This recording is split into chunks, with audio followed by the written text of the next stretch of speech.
حضرات عالی شان شوال کا مہینہ ہے، 2 ہجری ہے، 3 ہجری ہے، ہفتہ کا دن ہے،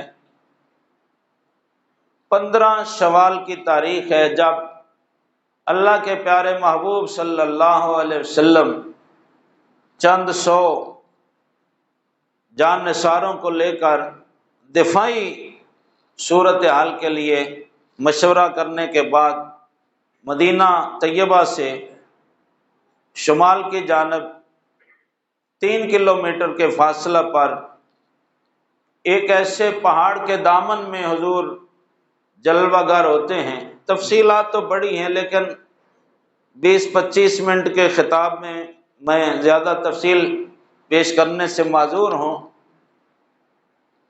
جبل احد آج بھی اس کے پیشانی پر اتنا بڑا موٹا خط لکھا ہوا ہے۔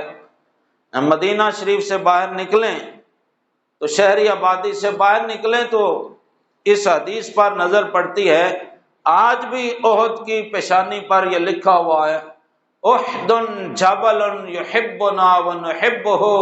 میرے آقا فرماتے ہیں احد پتھر ہے، یہ پتھر کا ایک ٹیلہ ہے، یہ سخت چٹانوں والا پتھر ہے، لیکن یحبنا، اس کا بھی ایک دل ہے۔ یہ دیکھنے میں تو پتھریلا پتھر ہے، کوئی میری نگاہ نبوت سے دیکھے تو انسان سے بھی زیادہ نرم دل رکھتا ہے یہ میرے لیے۔ یحبنا، یہ ہم سے محبت کرتا ہے، نحبہ، ہم بھی اس سے محبت کرتے ہیں۔ بھئی پتھروں سے کیسے محبت کی جاتی ہے؟ پتھر کیسے کسی سے محبت کرتے ہیں؟ اس کا پتہ تو پھر تب چلا نا کہ جب ضرورت پیش آئی تو میرے آقا صلی اللہ تعالی علیہ وسلم احد کی بلندی پر جلوہ افروز ہوئے اور فرمایا کہ ذرا بیٹھنے کے لیے جگہ دے، تو آج بھی اسے غار احد کے نام سے یاد کیا جاتا ہے۔ فقیر نے 2 مرتبہ اس کی زیارت کا شرف حاصل کیا۔